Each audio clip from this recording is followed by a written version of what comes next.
कक्षा 10 गणित unsolved paper वर्ष 2024 set 7 IB part 7 question number 23। एक ठोस बेलन के आकार का है और इसके दोनों सिरे अर्धगोलीय हैं। इस ठोस की कुल ऊंचाई 19 सेंटीमीटर है तथा बेलन की त्रिज्या 3.5 सेंटीमीटर है। तो ठोस का आयतन तथा संपूर्ण पृष्ठ क्षेत्रफल ज्ञात कीजिए। तो हल करेंगे प्रश्न को हम। तो पहले कह रहा है एक ठोस बेलन के आकार का, पहले चित्र बनाएंगे इसका हम। एक ठोस बनाएंगे जो बेलन के आकार का होगा। तो पहले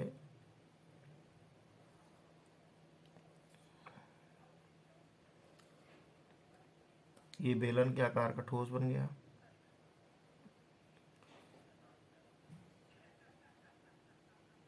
ये बन गया ऐसे, इधर भी इसका आधार ये होगा।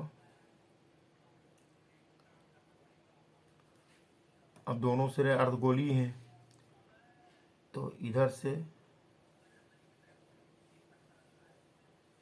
अर्धगोलीय सिरा हो गया और इधर का सिरा भी अर्धगोलीय हो गया। तो यहाँ से इसका केंद्र, यहाँ से इसको मिलाएंगे तो जितनी त्रिज्या ये है उतनी ही त्रिज्या ये भी होगी, ऊपर वाली इधर ये भी इतनी ही होगी। त्रिज्या यहाँ 3.5 से में दी गई, तो ये अगर 3.5 है, ये वाली ये है 3.5, तो ऊपर वाली ये भी 3.5 होगी। तो लिखेंगे बेलन की त्रिज्या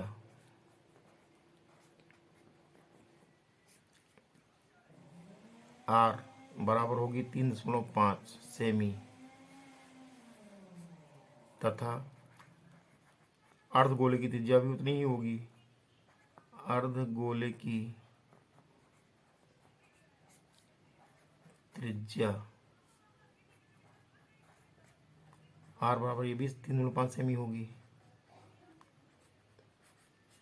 ये हो गया। तो और ये संपूर्ण आकृति जो है इसकी ऊंचाई यहाँ से लेकर के यहाँ तक की ऊंचाई जो है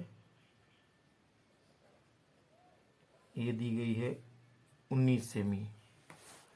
इसको 19 सेमी लिखेंगे हम यहाँ से। तो अगर हम सिर्फ बेलन की ऊंचाई निकालें तो अर्धगोले की त्रिज्या 3.5 इधर है, 3.5 इधर, ये घट जाएगा। 3.5 ये भी होगी यहाँ और ये भी 3.5 इधर वाली है। तो यहाँ लिखेंगे सिर्फ बेलन की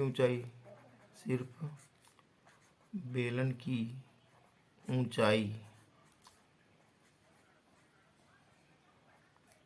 H बराबर होगा 19 माइनस 3.5 इधर, 3.5 इधर मिला के हो गया 3.5 प्लस 3.5, दो बार लिखेंगे इसको हम। तो ये घटेगा तो आ जाएगा H बराबर, यहाँ से आएगा 19 माइनस 7 हो गया, तो H बराबर 12 सेमी आ गया। बेलन की ऊंचाई आ गई 12 सेमी। तो अब हमको निकालना है बेलन का आयतन, पहले निकालना है। तो लिखेंगे बेलन का आयतन बराबर होता है पाई r² H, इसका सूत्र होता है। तो पाई का मान है 22/7, यहाँ 22/7 लिखेंगे। गुणे r का मान 3.5 है, तो 3.5 का स्क्वायर करेंगे तो 3.5 गुणे 3.5 दो बार लिखेंगे। और h का मान 12 आ गया, यहाँ 12 लिख देंगे हम। तो इसको हम हल करेंगे तो ये आ जाएगा यहाँ से 7×5 = 35.5 आया। तो ये हो गया 22 गुणे 3.5 गुणे 12×5 = 60, गुणा करें 6 आ जाएगा, पूरा 6.0 हो जाएगा। आपस में गुणा कर लेंगे। तो इसको और हल करेंगे जब हम, तो ये हल होके आएगा, ये आ गया 462 सेमी क्यूब। ये बेलन का आयतन आया, ये आया बेलन का आयतन। बेलन का आयतन इतना आ गया। अब हमको निकालना है दोनों अर्धगोलों का आयतन। दोनों अर्धगोले मिला के एक गोला बन जाएगा पूरा।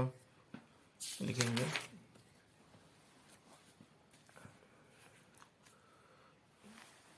दोनों अर्धगोलों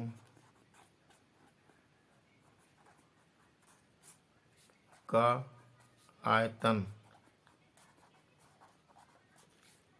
बराबर होगा एक गोले का आयतन। एक गोले का आयतन,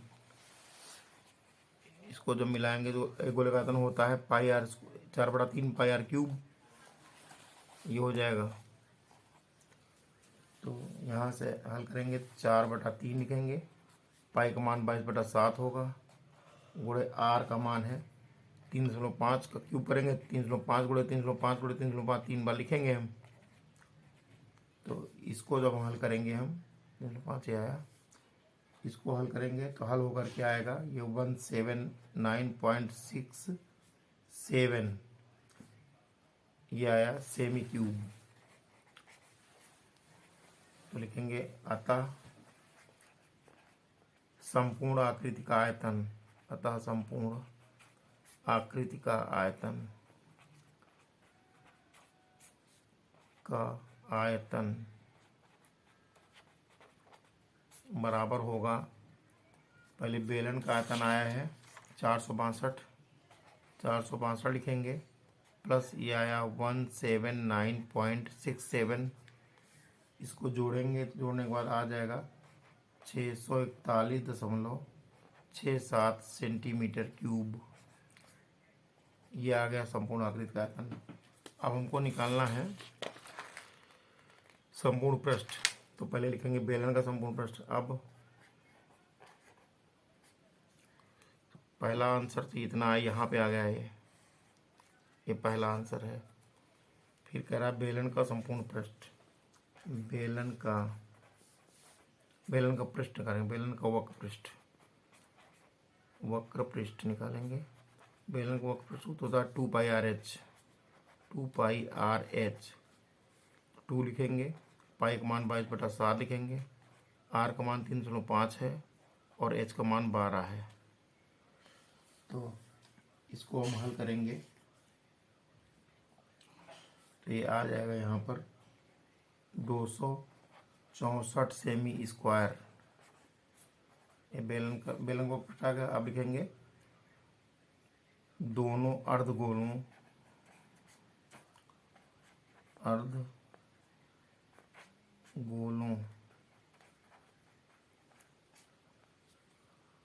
अर्थात एक गोले का वक्र, अर्थात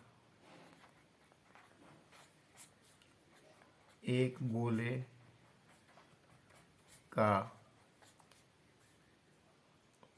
वक्र पृष्ठ। गोले का वक्र सूत्र होता है 4πr²। 4πr² होगा। तो यहाँ लिखेंगे 4 गुणे पाई का मान 22/7 गुणे आर का मान 3.5 है, इसका स्क्वायर करेंगे 2 बार आएगा। इसको हम हल करेंगे, हल करके आ गया 154 सेमी स्क्वायर। ये हुआ। तो लिखेंगे अतः संपूर्ण आकृति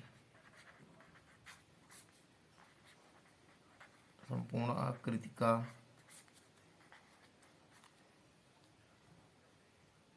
पृष्ठ क्षेत्रफल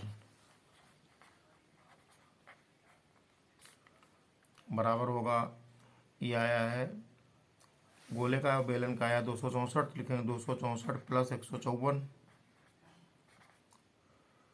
तो इनको हम जोड़ लेंगे तो आ जाएगा 4 4 8, 6 5 11 के एक हासिल आया, 1 2 1 3 1 4, 418 आ गया। तो लिखेंगे 418 सेमी स्क्वायर। लिखेंगे अतः अतः संपूर्ण ठोस का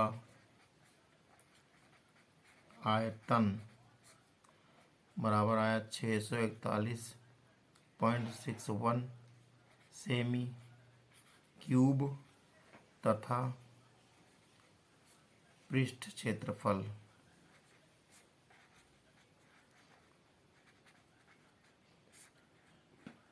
बराबर आ गया 418 सेमी क्यूब। यही हमारा आंसर हो गया। प्रश्न का अथवा लिखा एक लंबवृत्तीय शंकु की तिर्यक ऊंचाई हल करेंगे। दिया है लंबवृत्तीय शंकु की तिर्यक ऊंचाई दिया है लंबवृत्तीय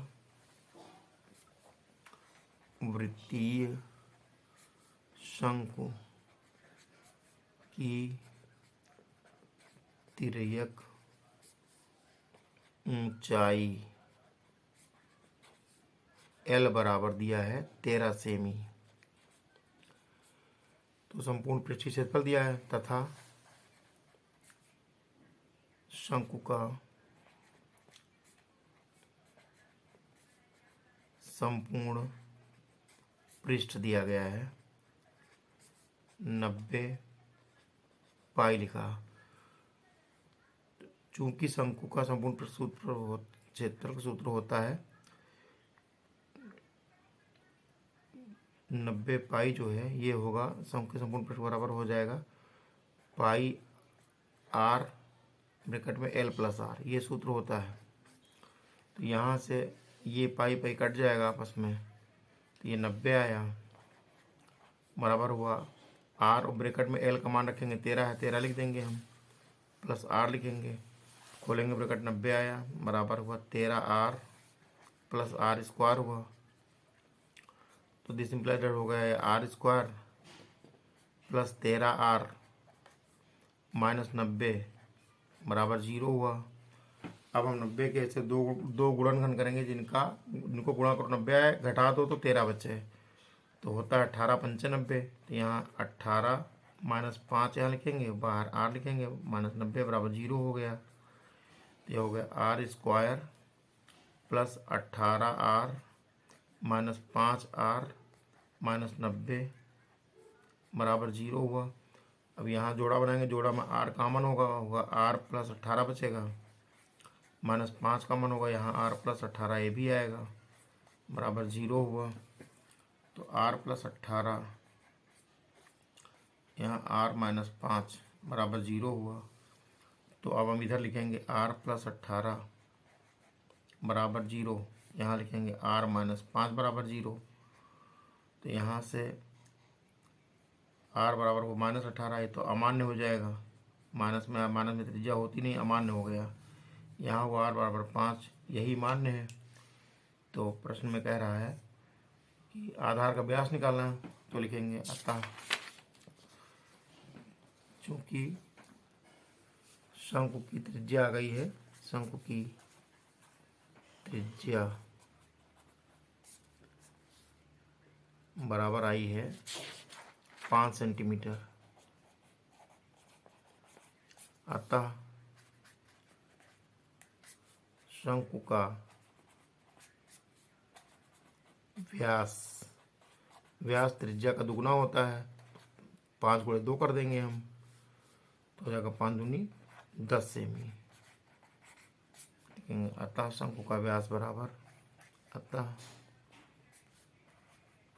शंकु का व्यास बराबर 10 सेमी। यही हमारा आंसर हुआ।